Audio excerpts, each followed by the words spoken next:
1.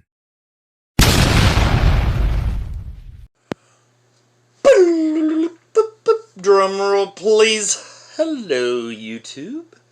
'Tis I, your old pal, ViperView, here to talk to you about punk rock records. There's my name. There's the light. Still not on. I did figure it out. It was on just a little while ago, but it went off. It may come on. Don't be scared. Okay, let's talk about stuff. I got records. Let's talk about them. Woohoo! All right. The Silly Boys from New York. I couldn't find anything about these guys. I went to the. We were driving by, me and Viper Jr., we were driving by Big Lots, and we're like, let's go check out Big Lots. And we're getting out in the parking lot, and there was records outside, and I was like, what? Big Lots has records? But it was next door, and I went through, and I was like, hey, he's like, well, what are you looking for? I started talking to the guy, and he's like, what are you looking for? I was like, like, unknown power pop. He's like, I don't know if I have any of that. And he's like 45s and stuff. It's like, I was like 12-inch 45s. I was like, yeah, I guess that's kind of what I'm looking for, because unknown power pop bands. But I think this, maybe, it only's got a couple songs. But I played one of them on my last record, Silly Boys from New York, and these guys are real good. Real good. Power pop, pop, pop, pop, pop, pop, pop. Speaking of power pop, I ordered some stuff from Wanda Records over there, yep and yonder in Europa. And it finally came, and the band that I really wanted to get was this band, the Yum Yums, and they're from Rocking Horse Records, Silly Boys, 1982. There you go. Now you're an official VC nerd. Like everyone else. Love you guys. Me too. Okay, Yum Yums, they're from Moss, Norway. And for some reason, I thought they were little kids. I don't know. I thought they kind of sound like they're like super bubblegum, power pop, pop punk. It's like, think Mask and Intruder. Have you heard them? Mask and Intruder, but even a little more bubblegummy with the ooh la la, like real good backing vocals. The Yum Yums. For those about to pop, I heard this song first. It was on a comp from this is on Screaming Apple Records from Germany, and it came out in 2020. And but I heard this first time. Make the first move, baby. And I thought they were little kids, but they're not little glam kids, which I pictured them looking like The Cry, but they did not. They're older gentlemen, power pop, and a lady too, I think. And they're real good. I might play First Move. Make the first move, baby. You know you want to, because it's a really good song. And then I also got Pop Up Again. And this is 2024, also on Screaming Apple. And here they are. There's no lady in this picture, but in the Discogs they have a lady. And Screaming Apple. There you go. And then I got this Rexola from Belgium. I ordered this, and I've been hearing a lot about this band, and I want to check them out, and I was like, whoa, these guys are really good. Sounds kind of like Zero Boys, and I was like, this came out in 1978 or 1977. The Zero Boys sound like these guys. These guys are awesome. They're from Belgium. Rexola is Revolution Axis Opens Lights Ahead. That was what Discogs said it stood for. And there's only 500 of this version.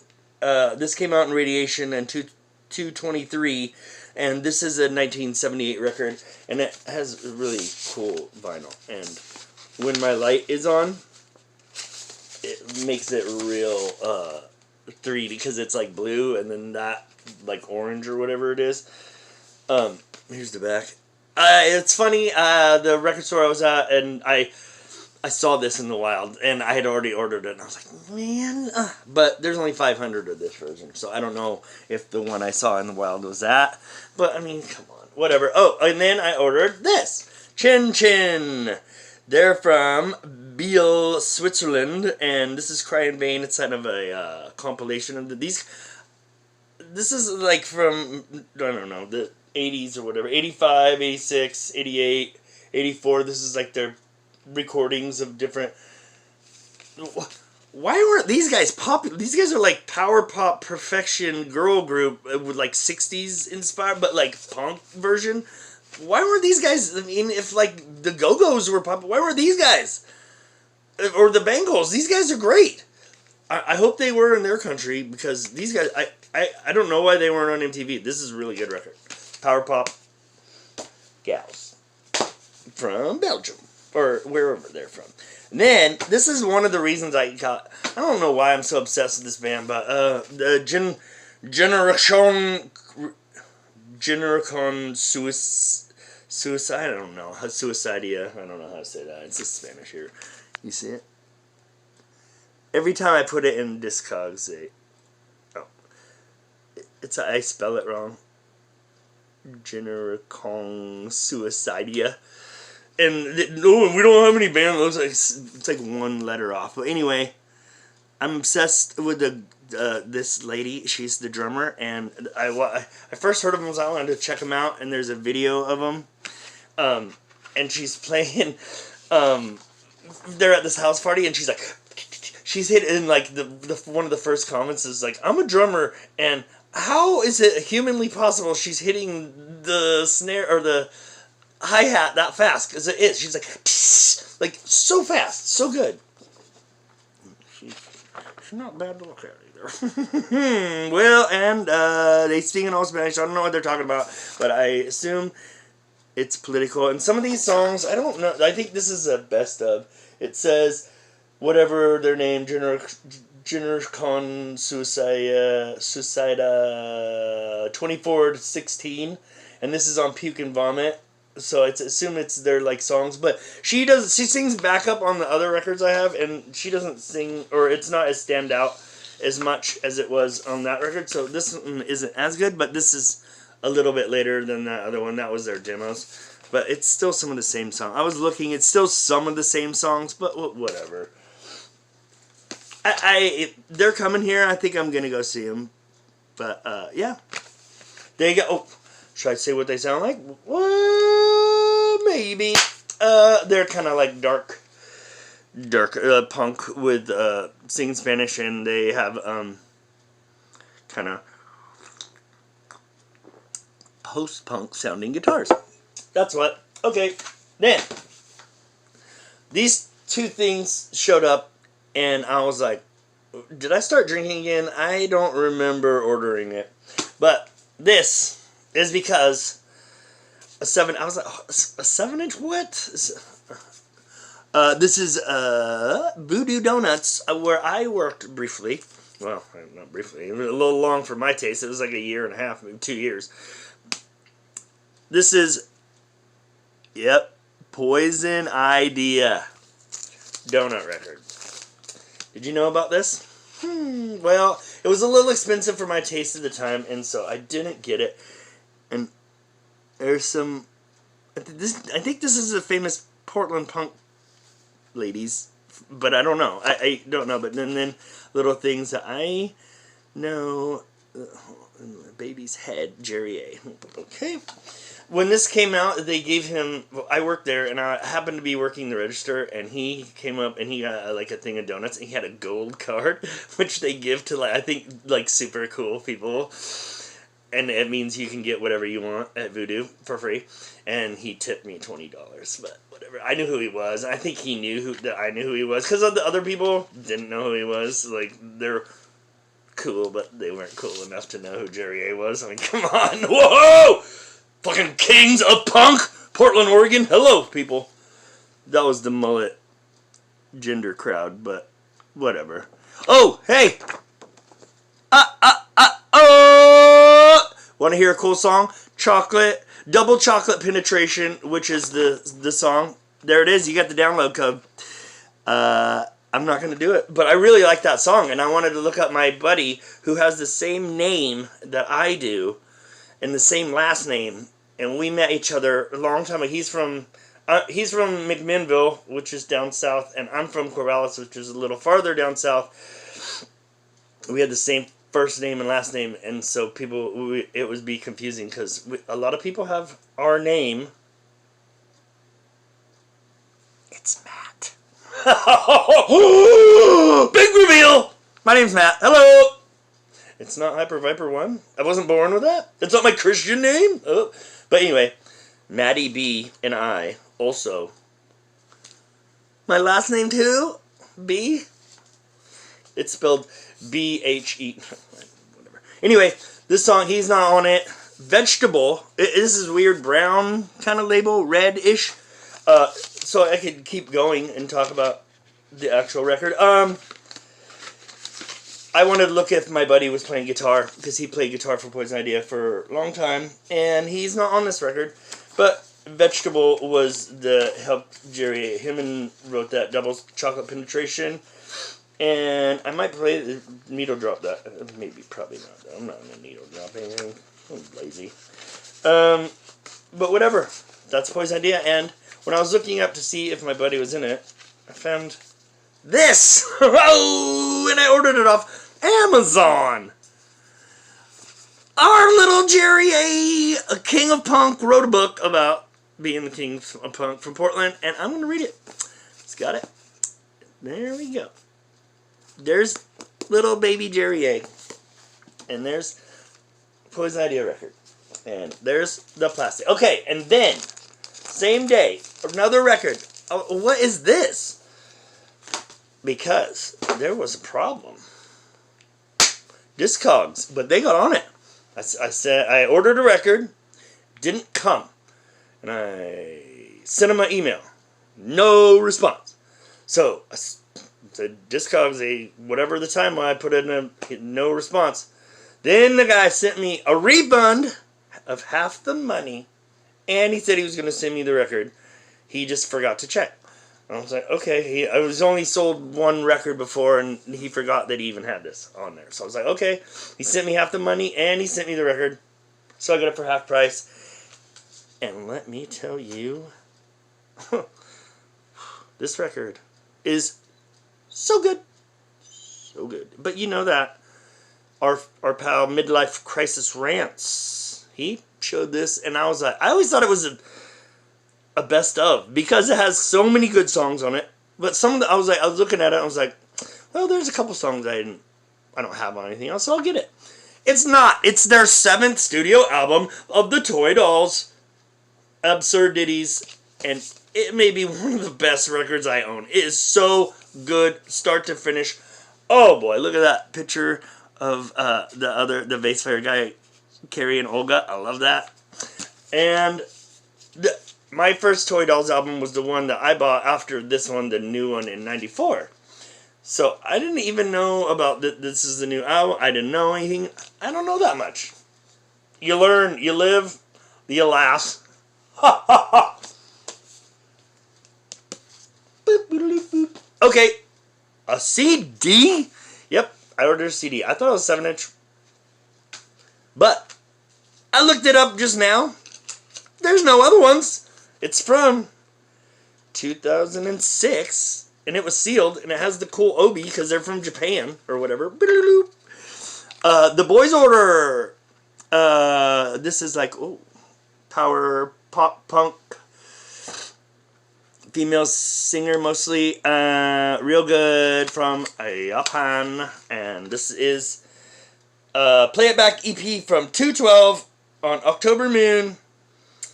And that's what... Did I say the Toy Dolls were from Sunderland, UK?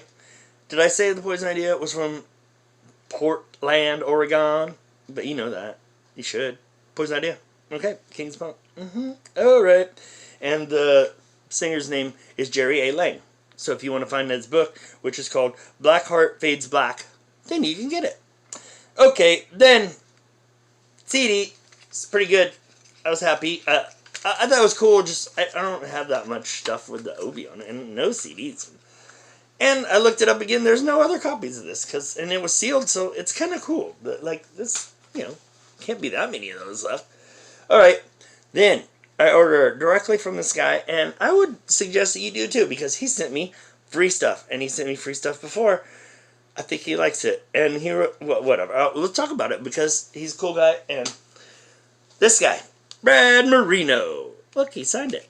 Fall Salon. Fall Salon. This is a triple-sided every song on this is really good. This song, I can't sleep at night. I can't keep tossing and turning. I can't sleep at night. My feelings soft and my feelings burning. Or whatever it is. All 3 songs in this. False alarm, what's my scene? That's a good song too. All 3 of these songs are good. And this is a CD, and he sent this to me. He sent me the CD last time I got him I ordered from him. He sent that for free. And then he sent this 7-inch. Because I ordered like these 2 other 7-inches. And it was like $20. But this one was like $15 on Discogs. And it's signed. Something. Oh, it came out in 2020. Whatever. Keep going. Jeez. Shut up. And then this one, a split with Natalie Sweet. And it says 33. It's not. It's 45. Because I was like, man, he sounds... And then it was her singing the one song. And this is second time with Natalie Sweet. And there's 150 of these on clear. There's only 50 on black, which is real weird. But, whatever. And then his new one, that one came out in 22. Ramones and Stones. This is orange. And this was also branded on Discogs, right? It's like $15, which is, I just bought it from him. He sent the other 7-inch, and this sent for $20. And then he sent me a free 7-inch, which was worth $14. So it's like, and then whatever. I mean, he sent me a sticker. He sent me a button. He signed a couple things. It's cool. I mean, and then yeah, whatever. Here we go. So then his new one, his record, I bought. So it was like I bought his off his Bandcamp. 2 records for what I think it was $20, and then shipping, and then 2 7-inches for $20, and then he sent a free one, and then all these ones are everything is on colored vinyl. This one, Basement Beat. There's only 200 of these on 222, and this is on white vinyl on Hey Pizza, and it has one of the best things ever. Of course, he plays all the instruments, but he plays drums in the Connection. If you've heard of them, they're like power pop-y, kind of moddy, but he's a really good songwriter. All of he's a rock and roll-y guy. Anyway, power pop rock and roll. Hello, I've talked about him before though. What was I gonna say? He got a drummer. But the best thing ever right here. It says, warning, no upstrokes were used on the making of this record. I thought that was hilarious. It's awesome, because this is a Ramones songs. It sounds like the Ramones. It's just like tribute to the Ramones, I would assume. And because he's usually more power poppy. But that one's all Ramones-y sounding, and it's real good. And then this one is his newer one. This came out in 223, and there's 300 of these and this is white, and it's silk screen cover, but they did it. I don't know if it was like it's easier to just put because it had it all like this with the record faced out, so you just put the record in, I'm sure, and make it easier after you silk screen it. But whatever. I don't want the record to get all dusty, so I'm going to put it in sideways. But anyway, it's on white vinyl also, and now it won't go in there, and I'm looking like a real fool. But anyway, our pal, Kurt Baker wrote some songs with him on this one, and Jeff Palmer also, which Joe Queer did backups on one of the songs. I'm sure some of these other people are famous too, or whatever. But there's the back cover. Anything? Let's see.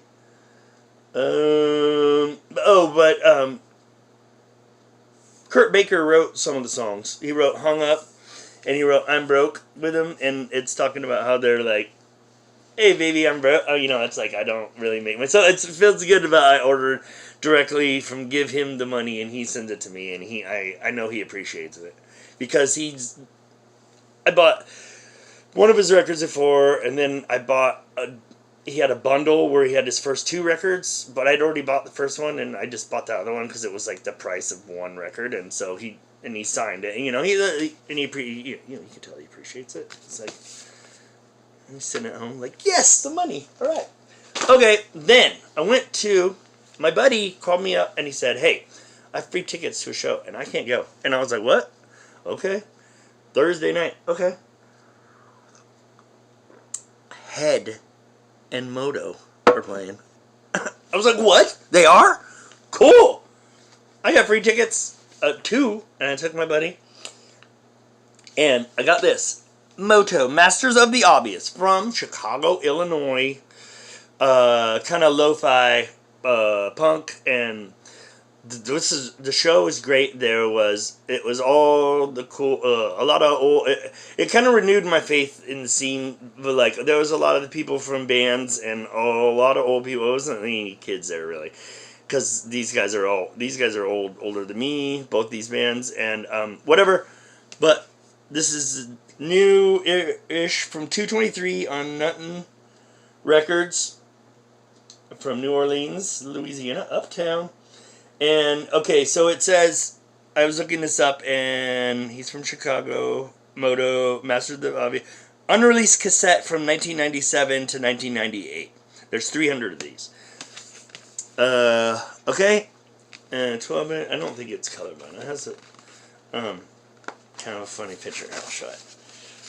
He's at Colonel Sanders' grave with Popeyes.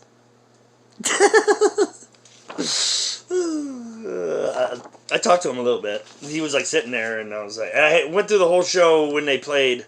Well, we got there late because I was like, I'm gonna take a nap, and I went to bed. I woke up 6. I was like, okay, 6:30. I was like, oh, I make it to, or 5:30, 6.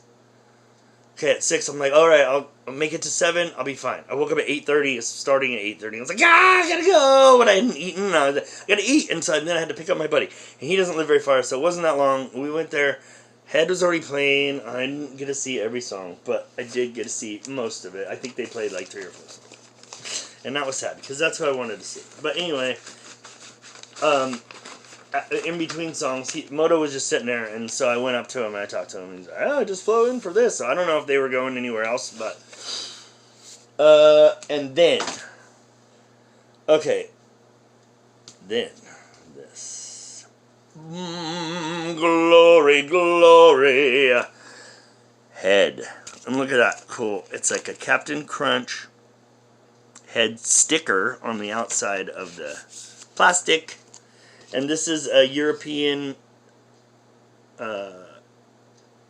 tour, 218 European tour, 7-inch on Evil Clown. It's on Discogs. There was one for $17. Whoa. Okay, because you can't. They don't. I had to bug them. I had to be like, go find them after the show was over. People were leaving. It's like, I went and I up to him, and the bass player guy was already taking stuff out. I didn't even see the drummer, and the guitar player guy was like cornered by this guy, like, I'm gonna be a and he's like, cool, yeah, thanks. And so I was like, hey, do you have stuff for sale? And he's like, yeah, I gotta get it. So I waited and waited, and then then I saw him. I was like, oh, there he is. And I was like, to my buddy, I was like, okay, we'll leave right after I buy something from Head. They have stuff. So, he finally gets it out, pulls it out, and it's like packed full of stuff. And they didn't even bother to set it up. Like, they wouldn't have bothered to sell it had I not asked them. And I think the same thing happened when I asked them before, or when I saw them before. I've only seen them twice. They've only been down here twice as far as I know. And I think it may have been 20 years ago, or like right after, No Hugging, No Learning came out, which I looked at that on Discogs. The CD, their CD, Best of, which they were selling also. My buddy bought one of those. That was $10, but on Discogs there's one for $17, a CD. Oh no, that's a 30 for the CD. Like, even because these guys don't care about selling anything or promoting or like playing shows. They're awesome. Anyway. so I bought I was like, well, how much for a shirt and a CD or a 7-inch? And he's like, $20. And I was like, okay. So I bought a 7. I wish I would have bought 2 7-inches. Oh, God, or more. He had a whole box of them. It was like he had a whole, very full, like unopened box of the CDs. My buddy bought 1 CD, and I bought a 7-inch, and I don't think they had very many sold out of there. And I should have bought 2, but he was like $20, and I was like, okay, I didn't want to make him make change or anything. But I mean, you guys won't ever probably see one of these either, because they not. It's a head shirt. I had this before, but mine got all old, and I think I gave it away. But that's the end of that. And Mike said, "Oh, I went to a show last night too, and I'm going to show a little bit from that." And the band was Pyrex, and they were pretty good. I didn't know about this. It said it was $6, and when I got there, they said it was $30, and I was like, "Bah!" I brought like extra money to buy records, and then I was like, at the end, I was like, I went home, and I bought pizza and ate pizza instead of buying records, and I felt pretty good about it because I was hungry, and I was like, I don't really want to. I'm hungry. And they spent all my money on. I only got to see 2 bands because I got there late. I didn't know when it started. It didn't say when it started, but whatever. It wasn't very advertised. I didn't know it was a festival or whatever. I wanted to see Cherry Cheeks. Cherry Cheeks was the night before, and I stayed home because I was like tired from going out on Thursday night and having to go to work and work late, and I missed Cherry Cheeks, so that's what I really want to see. But then I wanted to see Sick Dots, and the guy was kind of, I don't know, is it the same guy from Personal and the Pizzas? But he gave me that same kind of like tough guy, I'm doing you guys a favor by playing you a show. And the band was obviously didn't fly out with him, and he was like kind of being dicks, like, you know, it better be playing better than you did at the sound check practice. I don't know these guys, I've never played with them before, that kind of shit, like, you know, in between songs, and like real, like, kind of thought it was real cool, and that's how I wanted to see. And then I was kind of like, I didn't even buy their record, because I was like, oh, I could buy a record and right from them. And then I was kind of like, I don't really want to give this guy my money. I'll buy it from a store and give them my money, or order it from somewhere. So that was my thing. I kind of put, like, whatever. And I tried to talk to this girl, and she was like, I scared her or whatever. I don't know. I just said hi.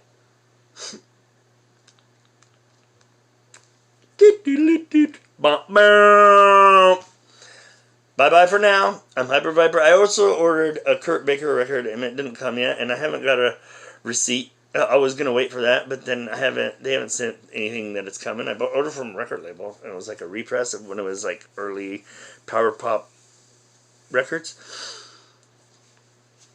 Didn't come, but whatever. And bye-bye for now. I already said that like 4 times, so this is the real bye-bye for now. Doop, doop, doop, doop.